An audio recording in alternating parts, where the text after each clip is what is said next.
رسول اللہ صلی اللہ علیہ وآلہ وسلم کے صحابہ پھر تابعین پھر سلف صالحین تیاری کیسے کرتے؟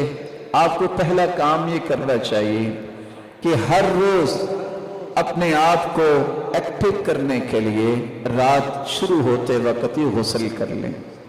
اور ان میں سے ایسے بھی تھے جو صرف غسل نہ کرتے بلکہ خوشبو لگاتے، اس امید سے کہ اللہ کے نورانی اور مقدس فرشتوں نے آنا ہے، تو ہمیں ایسی حالت میں ہونا چاہیے کہ ان کو کوئی تکلیف نہ ہو۔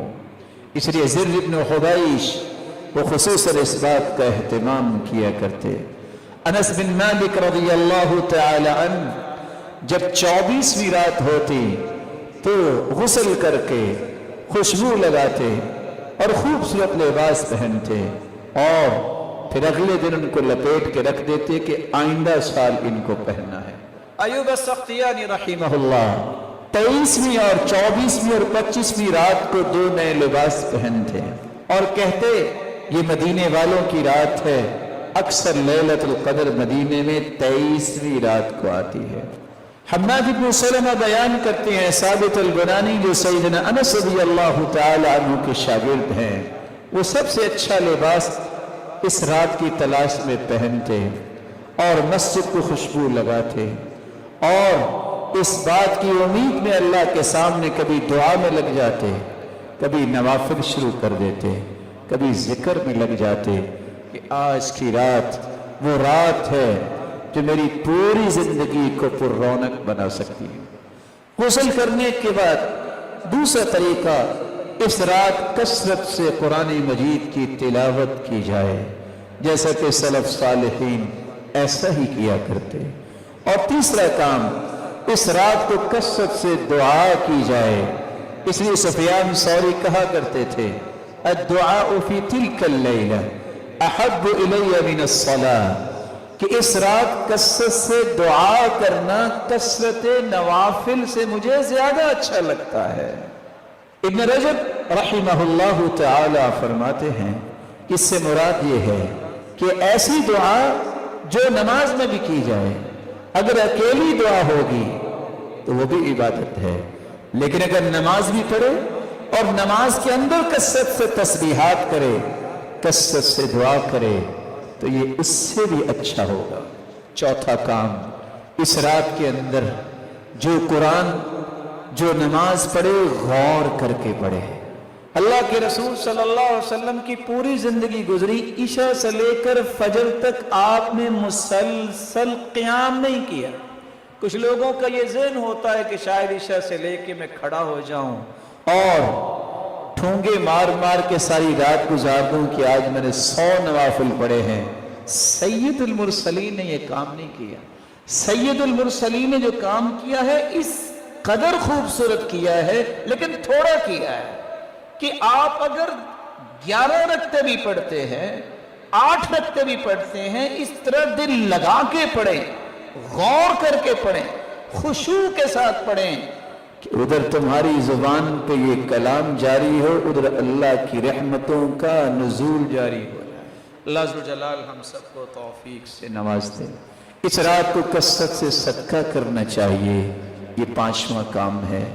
اللہ کے پیارے پیغمبر ویسے تو سخاوت کیا کرتے تھے، لیکن رمضان میں آپ کی سخاوت سارے سال سے زیادہ ہوتی، کریح المرسلہ، ایسے ہوتی جس طرح تند و تیز ہوائیں چلتی ہیں تو کوئی گھر باقی نہیں بچتا، ہر گھر تک وہ ہوا پہنچتی ہے، اس طرح آپ کی سخاوت ہر جگہ پہنچتی تھی۔ اللہ عز و جلال ہمیں بھی اس بات کی توفیق عطا فرمائے۔ اللہ عز و جلال ہم سب کے خالق اور مالک اور رازق ہیں، وہی قادر مطلق ہیں، پوری کائنات کا تصرف اسی کے ہاتھ میں ہے۔ اللہ تعالیٰ جس کو چاہے چن لے اور جس کو جو چاہے مقام عطا کر دے۔ مالک الملک نے مہینوں میں سب سے افضل مہینہ رمضان المبارک کا بنایا ہے، اور پھر راتوں میں سب سے افضل رات لیلۃ القدر کی بنائی ہے، اور پھر انبیاء علیہم الصلاۃ والسلام میں سے سب سے اعلیٰ اور ارفع اور اسما شخصیت محمد رسول اللہ صلی اللہ علیہ وسلم کی بنائی ہے۔ جتنی بھی آسمانی کتابیں نازل ہوئی ہیں ان میں سب سے اعلیٰ کتاب قرآن مجید ہے، جو نوشتہ ہدایت بھی ہے اور ہر مسلمان کے لیے دستور حیات بھی ہے۔ اللہ تعالیٰ کا بہت بڑا احسان ہے جس نے ہمیں کائنات کی سب سے اعلیٰ کتاب عطا کی اور سب سے اعلیٰ ہستی بطور مرشد عطا کی، اور اس امت کو بھی تمام امتوں سے افضل بنایا۔ انتم خیرها واکرمها علی اللہ عز وجل، رسول اللہ صلی اللہ علیہ وسلم کا فرمان ہے کہ تم بہترین امت ہو اور سب سے زیادہ عزت والی اور بہتری والی امت ہو۔ تمہاری صفات یہ ہیں کہ تم نیکی کا حکم کرتے ہو اور برائی سے منع کرتے ہو۔ ایک مومن، اس کا طرز زندگی کیا ہونا چاہیے رمضان المبارک کے استقبال میں، اور پھر اس مبارک مہینے کو گزارتے وقت اس کو کون کون سے کاموں پہ توجہ دینی چاہیے، آج ہماری گفتگو کا محور یہی چند نکات ہوں گے۔ سلف صالحین رمضان المبارک کا انتظار کیا کرتے، جس طرح دنیاوی تجارت کے لیے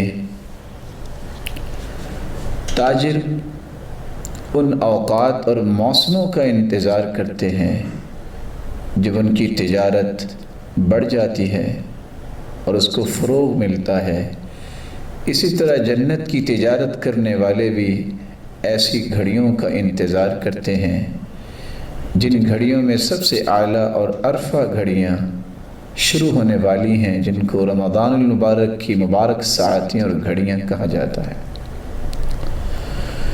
معلّ بن فضل رحمہ اللہ رحمۃ واسعہ فرمایا کرتے تھے، كان السلف يدعون الله 6 أشهر أن يبلغهم رمضان ثم يدعونه 6 أشهر أن يتقبله منهم۔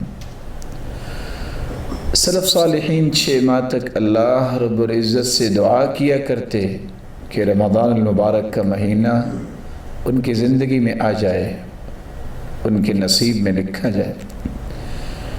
جب وہ مہینہ آ جاتا اور اس میں جو بھی وہ عبادت کرتے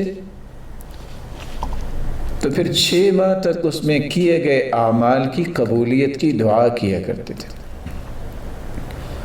یحییٰ بن ابی کثیر رحمہ اللہ فرماتے ہیں، کان من دعائہم اللہم سلمنی الی رمضان وسلم لی رمضان وتسلمہ منی متقبلا۔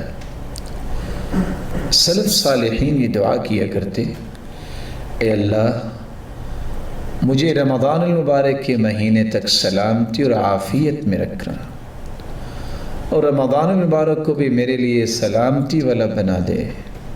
اے اللہ تو اس مہینے کی عبادات کو میری طرف سے پھر قبول و منظور بھی فرما لے۔ سیدنا عبداللہ ابن مسعود رضی اللہ تعالی عنہ فرمایا کرتے تھے، سید الشہور شہر رمضان وسید الایام الجمعہ۔ تمام مہینوں کا سردار رمضان المبارک کا مہینہ ہے، جبکہ ہفتے کے تمام دنوں میں سردار دن جو ہے وہ جمعے کا دن ہے۔ تو یہ خوش قسمتی ہے انسان کی کہ انسان کو رمضان جیسا مہینہ نصیب ہو جائے۔ اس مبارک مہینے کا استقبال کرتے ہوئے 2 کام کرنے چاہیے، اور پھر جب یہ مہینہ آ جائے تو پھر مزید 8 کام کرنے چاہیے۔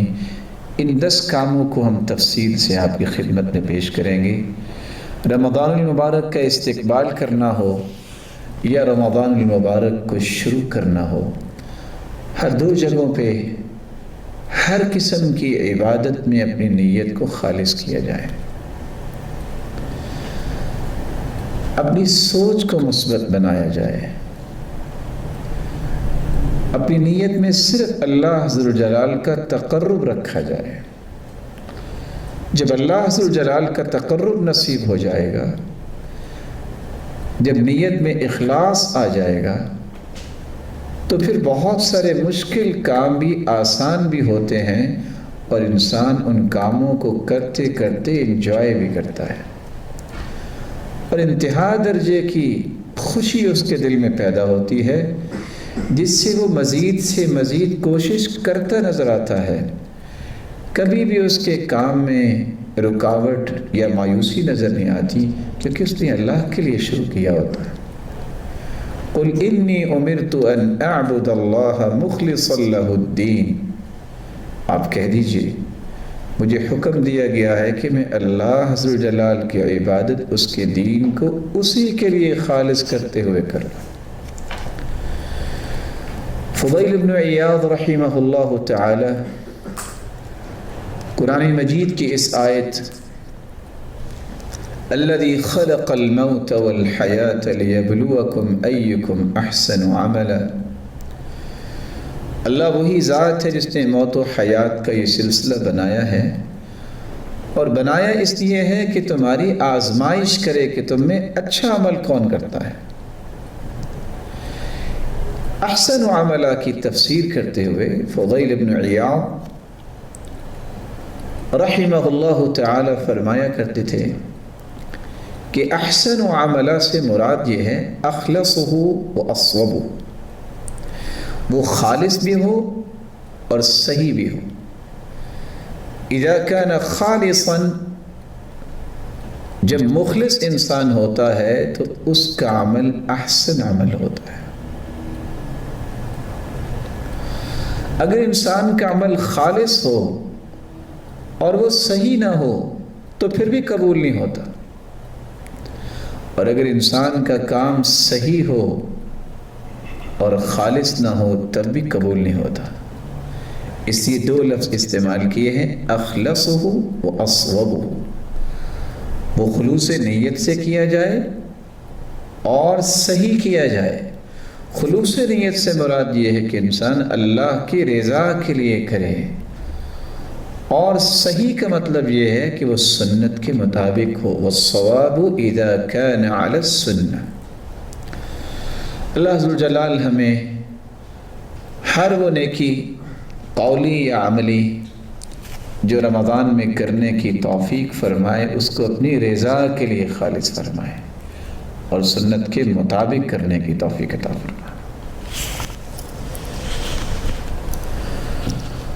مطرف بن عبداللہ فرمایا کرتے تھے، اس نیت کو خالص کرنے کے لیے ایک کام یہ کرنا بھی ضروری ہے، صلاح القلب بصلاح العمل۔ جب تک دل پیارا نہیں ہوگا تو عمل بھی اچھا نہیں ہوگا۔ وصلاح العمل بصحة النیت، اور عمل کی اصلاح اس وقت ہوتی ہے جب انسان اپنی نیت کی اصلاح کرتا ہے۔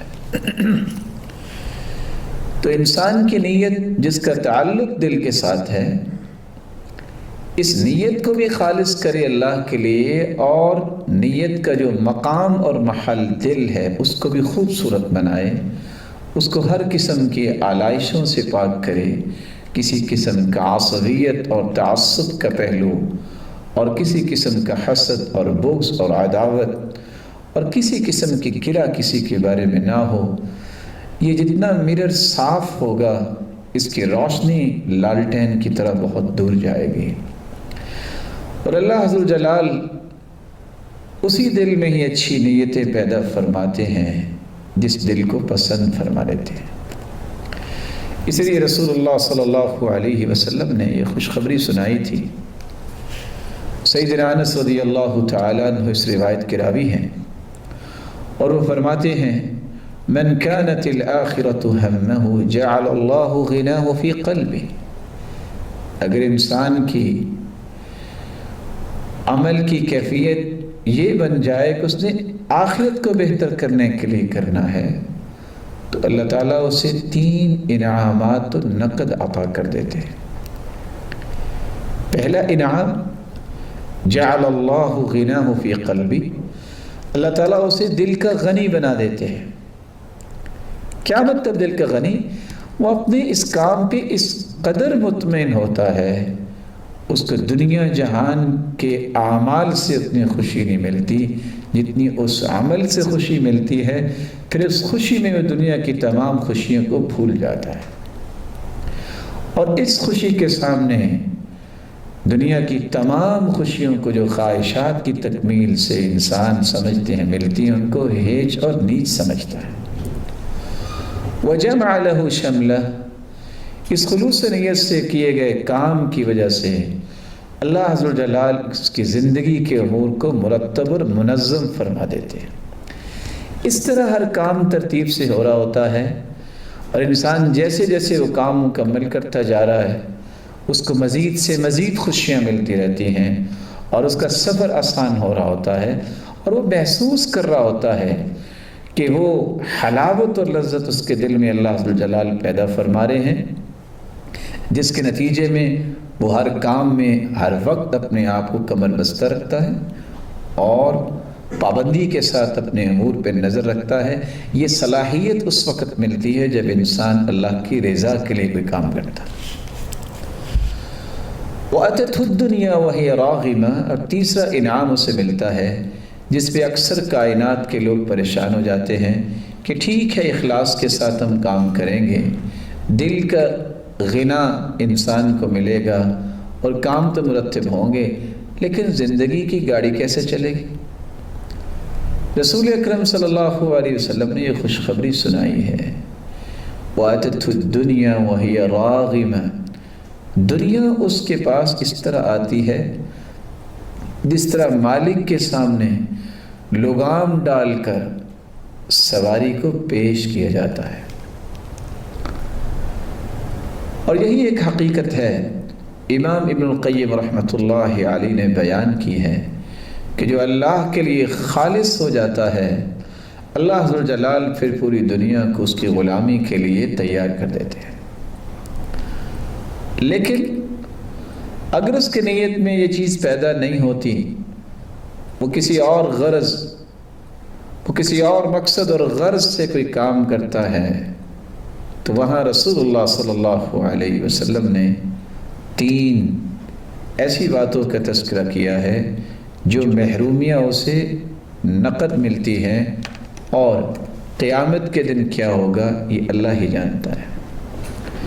وَمَنْ كَانَتِ الدُّنْيَا هَمَّهُ جَعَلَ اللَّهُ فَقْرَهُ بَيْنَ عَيْنَيْهِ، کوئی ہیوج پروجیکٹ بھی ڈیل کر رہا ہے، اگر مقصود اللہ کی رضا نہیں ہے تو اس پروجیکٹ کو ڈیل کرنے کے باوجود بھی اس کی آنکھوں کے سامنے فقیری ہر وقت دوڑتی رہتی ہے۔ وَفَرَّقَ عَلَيْهِ شَمْلَهُ، یہ بیچارہ لاکھ صلاحیتوں کا مالک ہوتا ہے، صبح و شام کے اوقات کو اس قدر وہ ان ڈیٹیل لے کے چلتا ہے، لیکن اس کے امور مرتب نہیں ہوتے۔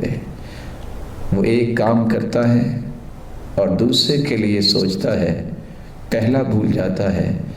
یہ بے ترتیبی اور بد نظمی اس کی اپنی ذاتی زندگی میں اس طرح آتی ہے، بلکہ اس کی جو قلبی خلفشاری ہے جو اس کو پریشان کرتی ہے، اس کو توڑ کے رکھ دیتی ہے اور بکھیر کے رکھ دیتی ہے۔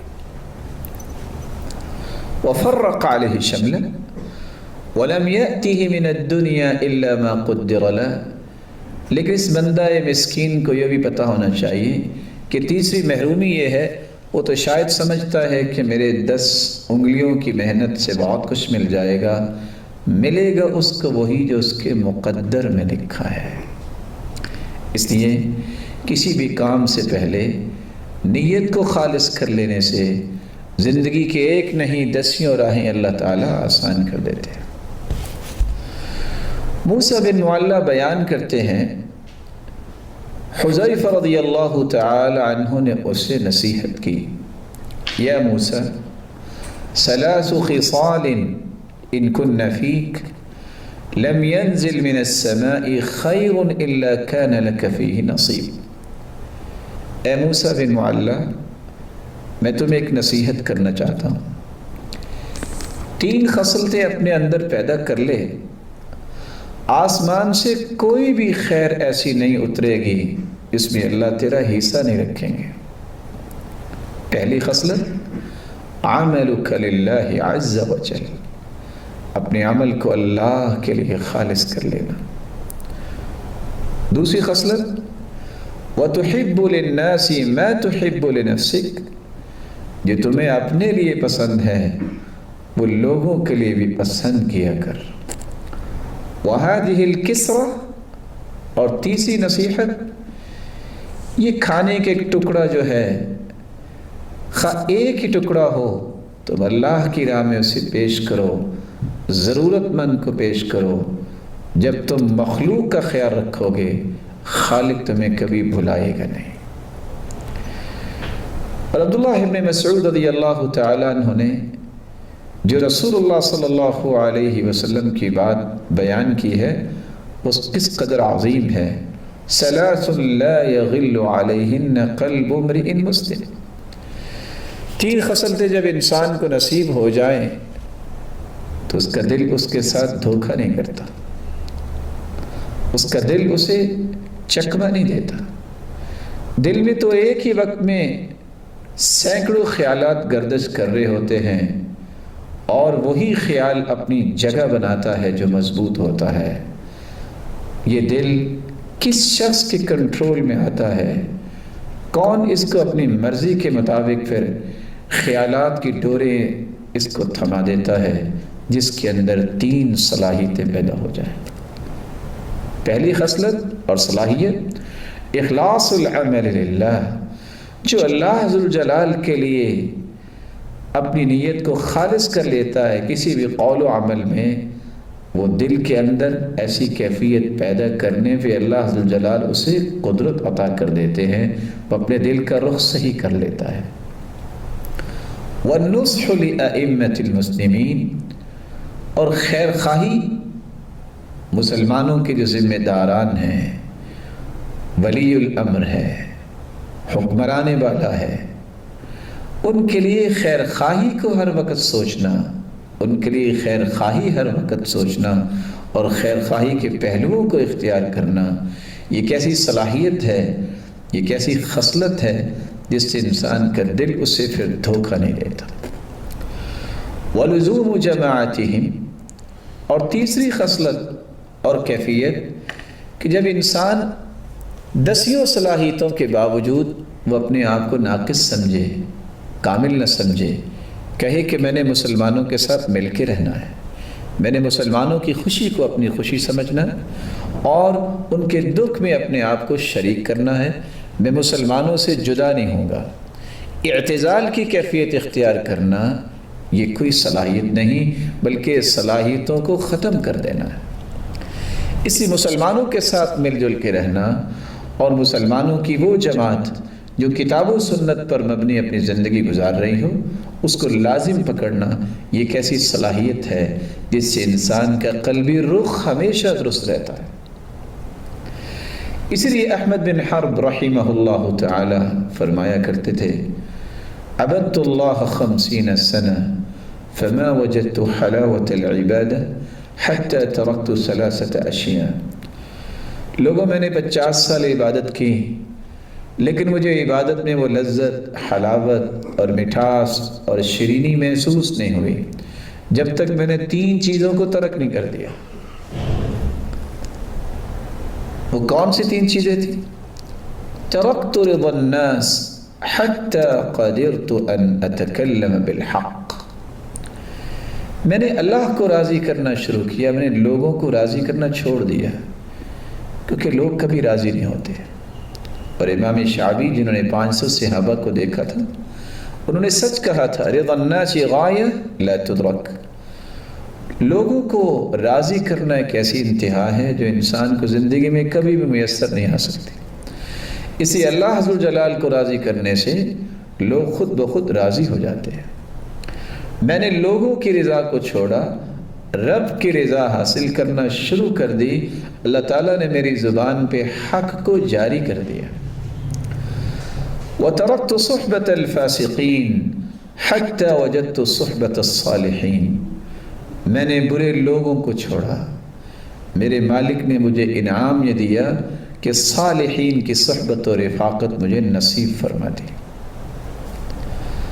ترکت حلاوت الدنیا حتی وجدت حلاوت الآخرہ، یہ دنیا کی جتنی حلاوتیں اور لذتیں جو عارضی لذتیں اور مٹھاس کو تلاش کرنے کے لیے انسان کتنے کوشش کرتا ہے، میں نے ان ساری لذتوں کو ٹھوکر مار دی۔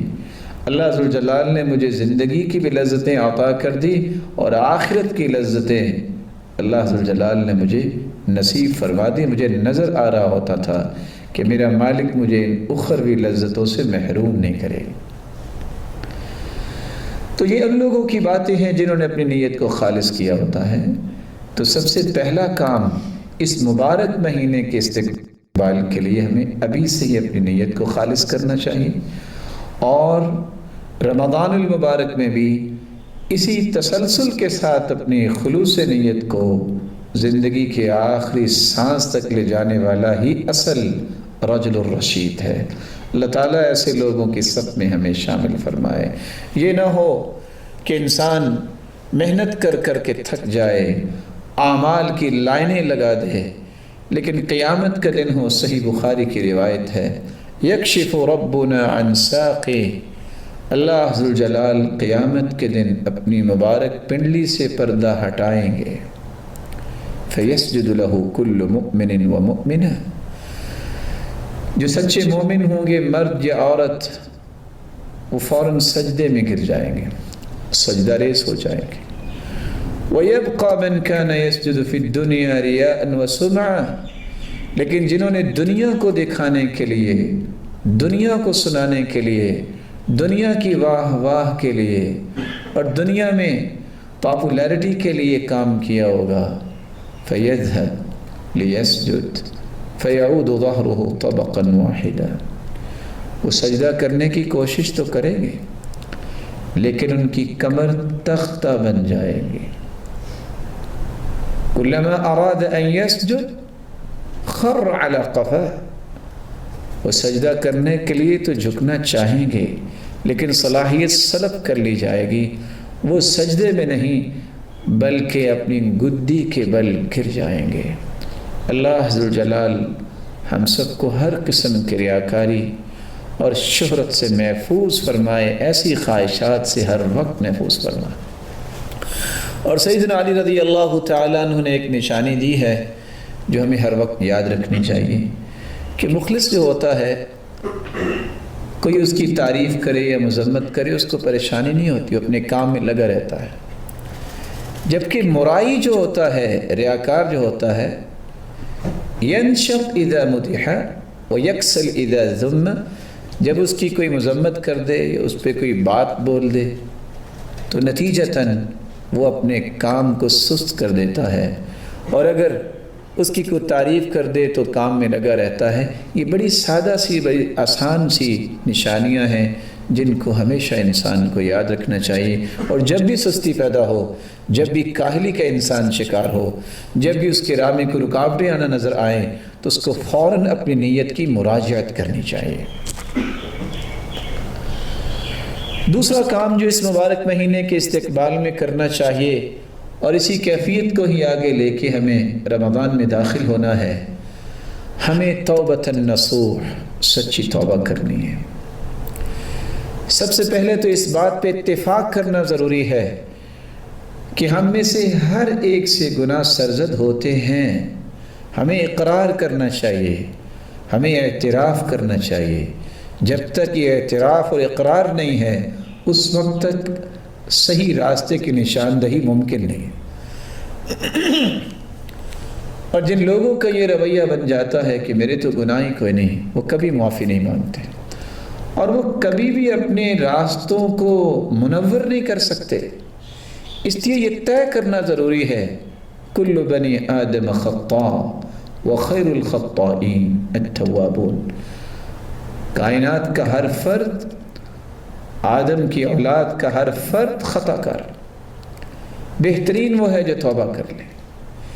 اس لیے یہ تسلیم کر کے کہ مجھ سے بہت ساری خطائیں سرزد ہوتی ہیں، بہت سارے گناہ سرزد ہوتے ہیں، بہت ساری کمی اور کوتاہیاں ہیں میرے اندر، اور بہت ساری ایسی چیزیں جو ہوتے تو گناہ اور خطائیں اور غلطیاں ہیں، میں ان کی تعویل کر جاتا ہوں۔ اس لیے کتنے اچھے لوگ تھے وہ جو کہا کرتے تھے اللہم اغفر زلاتی وخطیئاتی وتأویلاتی، اے اللہ میری پھسلاہٹوں کو بھی معاف کر دے، میرے گناہوں کو بھی معاف کر دے، اور میری تعویلات کو بھی معاف کر دے۔ سچی توبہ کرنے کے لیے ہمیں چند چیزوں کو اختیار ضرور کرنا چاہیے۔ اس توبہ کرتے وقت بھی ہمیں اپنی نیت کو خالص کرنا چاہیے۔ لوگوں کے سامنے استغفر اللہ کہنا بھی اچھا ہے تاکہ دوسرے لوگ بھی استغفر اللہ کہیں، لیکن اگر اکیلے بیٹھ کے آپ یہ کام کریں گے تو یاد رکھنا اس کی طاقت کچھ اور ہی ہوگی۔ اور یہ ایک حقیقت بھی ہے، دنیا میں ہر وہ چیز ریلائبل ہوتی ہے جس کے کوئی گواہ ہوتے ہیں، لیکن اللہ کے ہاں سب سے ریلائبل عمل وہ ہوتا ہے جس کا گواہ صرف بندے کا مالک ہو، کوئی اور گواہ نہ ہو۔ اس لیے خوبصورت وضو کرنے کے بعد 2 رکعتیں دل لگا کے پڑھی جائیں، قلب و قالب کو اللہ کی طرف متوجہ کر کے، اور پھر اللہ ذوالجلال کے سامنے اپنے ہاتھوں کو اٹھا کے خلوص نیت کے ساتھ دعا کی جائے۔ اللہ نہ کرے اگر کوئی شرک میں مبتلا ہے تو اس کو شرک تو پہلے چھوڑنا ہوگا، اور اگر کوئی بدعت میں مبتلا ہے تو جب تک بدعتی بدعت کو چھوڑتا نہیں، یہ بات سمجھنی چاہیے کہ اس کی توبہ بھی قبول نہیں ہوگی۔ ان اللہ حجب التوبہ عن کل صاحب بدعہ حتی یدع بدعتہ۔ صحیح ترغیب کی روایت ہے، بدعتی آدمی کی توبہ کی قبولیت کے سامنے اللہ نے پردہ کر دیا ہے۔ جب تک وہ اپنی بدعت کو چھوڑتا نہیں ہے اس کی دعا اور توبہ بھی قبول نہیں ہے۔ اللہ ذوالجلال ہمیں ہر قسم کے شرک اور بدعت کی ہوا سے بھی بچائے۔ تو انسان اللہ کے سامنے ہاتھ اٹھا کے اپنے گناہوں کا اعتراف کرے اور اقرار کرے، اور کسی قسم کی جو بدعت ہے یا شرک ہے سب سے پہلے اسے ترک کرے، بلکہ ہر قسم کے گناہ سے اپنے آپ کو دور کرے۔ بندہ مومن جب گناہ کو ترک کر دیتا ہے تو پھر اس کی توبہ سمجھ میں آتی ہے۔ لیکن ان ہاتھوں کو اٹھا کے اس قدر جری نہ ہو کہ معافی تو مل جانی ہے، نہیں، شرمندگی اور کمائیگی کا اظہار کرے۔ الندم توبہ، رسول اکرم صلی اللہ علیہ وسلم نے فرمایا تھا اصل شرمندگی تو توبہ ہے۔ انسان اللہ کے سامنے شرمندہ ہو کہ چاہتے اور نہ چاہتے مجھ سے یہ گناہ ہو گیا، اور پھر عزم مصمم اللہ کے سامنے الفاظ میں رکھے کہ میں دوبارہ ایسا گناہ نہیں کروں گا۔ جب یہ عزم انسان کر لیتا ہے اور موت سے پہلے توبہ کر لیتا ہے تو اللہ عز و جلال اس قدر خوش ہوتے ہیں کہ اس کی توبہ کو قبول فرما لیتے ہیں۔ اور صرف توبہ کو قبول نہیں فرماتے بلکہ ایسی توبہ انسان کی زندگی کے گناہوں کو معاف کرنے کے ساتھ ساتھ اس کے گناہوں کو نیکیوں میں تبدیل کرنے کے قابل ہو جاتی ہے۔ رسول اکرم صلی اللہ علیہ وسلم نے فرمایا تھا ان للتوبۃ بابا عارض ما بین مصراعی ما بین المشرق والمغرب لا يغلق حتى تطلع الشمس من مغربها۔ اللہ نے توبہ کا ایک دروازہ رکھا ہے جس کی چوڑائی اتنی ہے جتنی مشرق و مغرب کے درمیان کا فاصلہ ہے۔ یہ دروازہ ہر وقت کھلا ہے جب تک قیامت نہیں آ جاتی۔ اس لیے وقت ہے آج ہم توبۃ النصوح، سچی توبہ کر لیں۔ اور اس کے لیے ایک ضروری امر یہ بھی ہے کہ انسان بری خواہشات کو چھوڑے، انسان برے تعلق کو چھوڑے، انسان برے معاشرے کو چھوڑے، برے لوگوں کو چھوڑے۔ کتنی خوبصورت بات اللہ کے رسول نے سمجھائی۔ 99 لوگوں کا قاتل جب ایک پادری سے گیا ملنے اور پوچھتا ہے حل لی من توبہ، کیا میری توبہ ہے؟ اس نے کہا اتنے ظالم ہو اور توبہ کی بات کرتے ہو، جس کے نتیجے میں اس کی گردن بھی اڑا دی، اور 100 کا قاتل پھر کسی سچے علم والے کے پاس گیا جو اللہ کے ساتھ جوڑنے والے ہوتے ہیں۔ اس نے کہا تیرے تو 100 قتل ہیں، تیرے رب کی رحمت اس سے بھی وسیع ہے۔ اس نے توبہ کی اور گھر سے نکلا۔ اور کیوں نکلا؟ کیونکہ اس نے کہا تھا ائت قریۃ کذا و کذا فانہم یعبدون اللہ، تم فلاں بستی میں چلے جاؤ، وہاں نیک لوگ رہتے ہیں۔ اس نے قدم گھر سے نکالا، راستے میں پہنچا، فادرکہ الموت، اور اسے راستے میں ہی موت آ گئی۔ فرشتے وہ بھی حاضر ہوئے جو روح کو جنت میں لے جانے والے ہیں، اور وہ بھی حاضر ہوئے جو جہنم کی طرف لے جانے والے ہیں۔ اور فاختصمت الملائکہ، ان کی آپس میں تو تکرار ہوئی۔ جنت میں لے جانے والے کہیں توبہ کر لی ہے، یہ جنت میں جانا چاہیے۔ دوسروں نے کہا اس نے کام ہی کیوں نہیں کیا،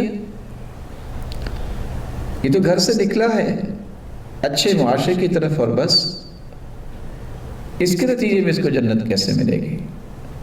اللہ تعالیٰ نے ایک اور فرشتہ بھیجا کہ تم فیصلہ کرواؤ، جس نے جا کے پیمائش کروائی کہ دیکھو جسد خاکی نیک لوگوں کے قریب ہے کہ برے لوگوں کو قریب ہے۔ نتیجہ یہ نکلا، جب پیمائش کی گئی فوجداہ الی ہذہ اقرب بشبر، ایک بلشت اس کا جسد خاکی نیک لوگوں کے قریب تھا۔ اللہ عز وجلال کے بھیجے ہوئے فرشتے کے ذریعے اللہ نے فیصلہ کروایا یہ جنتی ہے۔ اللہ عز وجلال ہمیں ایسی توبہ کرنے کی توفیق عطا فرمائے۔ اور سلف صالحین یہ دعا کیا کرتے تھے، اور یہ تینوں دعائیں کرنی چاہیے۔ اللہم انی اسألک توبۃ نصوحہ قبل الموت، اے اللہ موت سے پہلے سچی توبہ کی ضرور توفیق دے گا۔ اللہم انی اسألک حسن الخاتمہ، اے اللہ میرا خاتمہ بالخیر فرمانا۔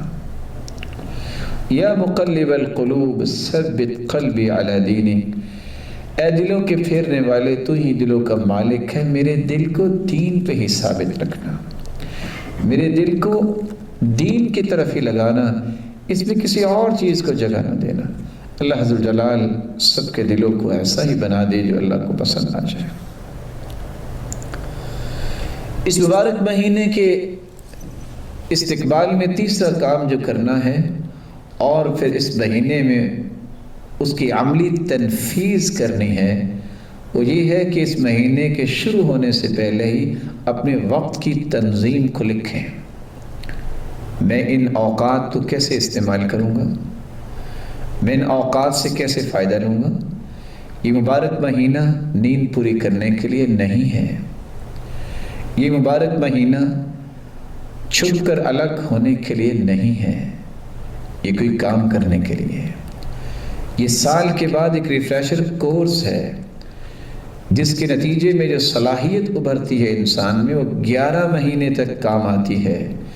یہ آپ اپنے آپ کو چارج کرتے ہیں سال کے بعد، کہ جس کے نتیجے میں 11 مہینے تک آپ قبر بستہ رہتے ہیں عبادات میں اور نیکیوں میں۔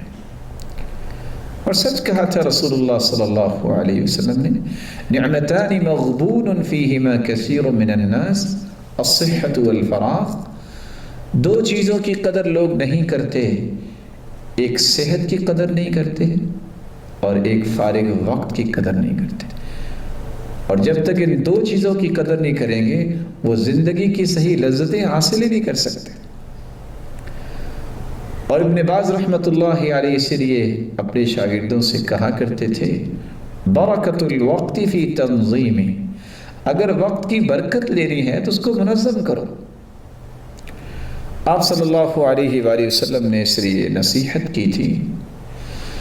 ایک صحابی کو اغتنم خمسا قبل خمس، 5 چیزوں کو 5 چیزوں سے پہلے میرے صحابی غنیمت جانو۔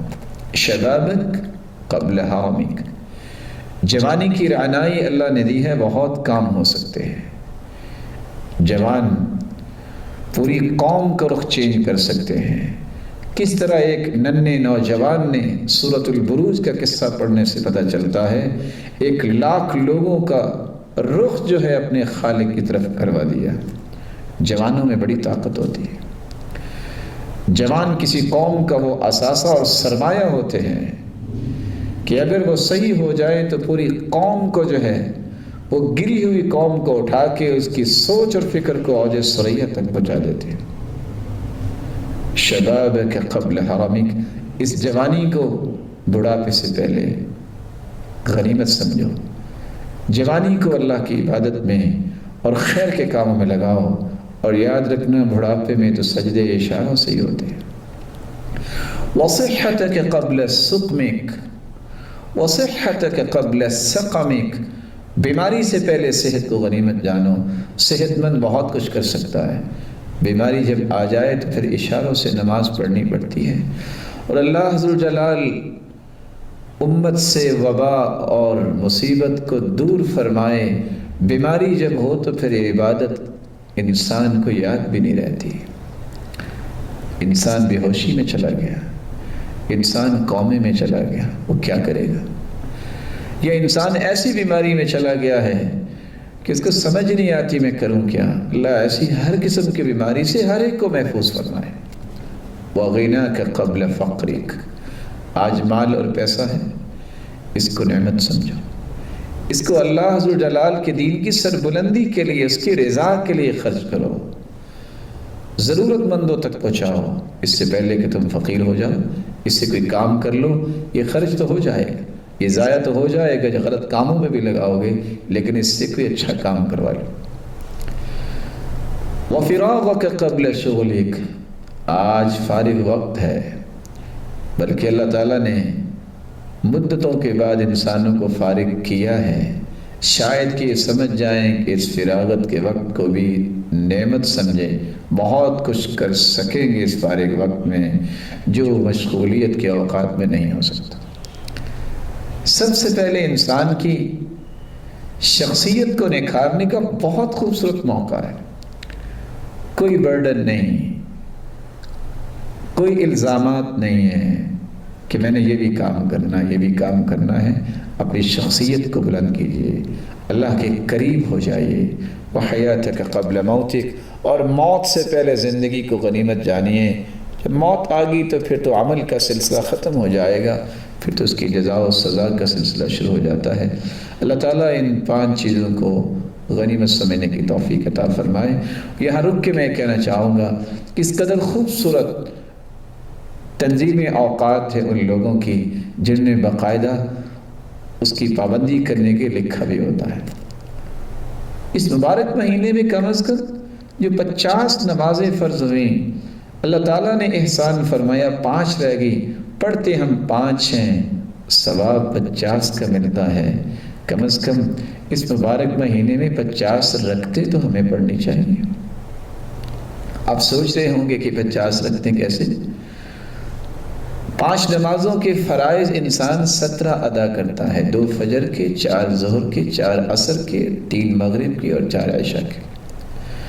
اور رسول اکرم صلی اللہ علیہ وسلم نے فرمایا ہے من صلی 12 رکعہ فی یوم و لیلہ بنی لہ بیت فی الجنہ، جو 12 رکعتیں پڑھ لیتا ہے دن رات میں، رب تعالیٰ اس کا جنت میں گھر بنوا دیتے ہیں۔ اور وہ 12 رکعتیں کیسے ہیں؟ 4 ظہر سے پہلے، 2 ظہر کے بعد، 2 مغرب کے بعد، 2 عشاء کے بعد اور 2 فجر کی نماز سے پہلے۔ یہ 17 اور 12 یہ 29 رکعتیں بنتی ہیں۔ اور اس مبارک مہینے میں چونکہ قیام اللیل بھی ہوگا اور جس کا تذکرہ ہم تھوڑی دیر کے بعد انشاءاللہ کریں گے، لیکن 8 رکعتوں کی اگر پابندی کر لی جائے تو یہ 29 اور 8 یہ 37 رکعتیں بنتی ہیں، اور 3 وتر پڑھے جائیں تو یہ 40 رکعتیں بنتی ہیں۔ اور کس قدر خوش نصیب ہے وہ انسان کہ آج پریشانی ان لوگوں کو ہوتی ہے جن کو دین کی سمجھ نہیں ہوتی کہ جی دیکھیے بیت اللہ بند ہو گیا، اب کیسے رمضان میں عمرہ کریں گے، کیسے حج ہوگا۔ آپ کے علم میں ہونا چاہیے کہ 1400 سال میں 40 مرتبہ ایسا ہوا کہ حج نہیں ہو سکا، ظالموں نے حج نہیں ہونے دیا۔ کیسے نہیں ہونے دیا؟ کہ جب وہ کرامتہ نے بیت اللہ پہ حملہ کیا، وہ تو ہجر اسود بھی اکھاڑ کے لے گئے تھے، 22 سال تک لوگ طواف کرتے رہے بغیر ہجر اسود کے، اور اس نے تو 30,000 حاجیوں کو قتل کر کے زمزم کے کنویں میں پھینک دیا تھا، اور نعوذ باللہ من ذالک کہتا تھا، کون کہتا ہے من دخلہ کان آمنا، بلاؤ اپنے رب کو، والعیاذ باللہ۔ تو اس لیے لوگوں کی باتوں کے پیچھے نہیں لگنا چاہیے، جس کا سچا ایمان ہے اور اس کا علم جو ہے وہ قوت والا ہے، وہ جس جگہ بھی موجود ہے وہاں بھی اجر ضرور لے سکتا ہے۔ رسول اللہ صلی اللہ علیہ وسلم نے فرمایا، من صلی الفجر فی جماعہ ثم قعد يذكر الله عز وجل حتى تطلع الشمس ثم صلى ركعتين كانت له كأجر حجة وعمرة تامة۔ جو فجر کی نماز پڑھتا ہے جماعت کے ساتھ، پھر اللہ کے ذکر میں مشغول ہوتا ہے، سورج نکل آتا ہے، اٹھ کے 2 رکعتیں پڑھتا ہے، اسے حج عمرے کا ثواب اللہ عطا کر دیتے۔ تو کتنا ہی اچھا ہو انسان سحری کے وقت اٹھے، اللہ سے دعا کرے، کثرت سے استغفار کرے، اور اذان کے قریب سحری ضرور کھائے، کیونکہ سحری کھانے میں بھی برکت ہے۔ ان فی السحور البرکہ۔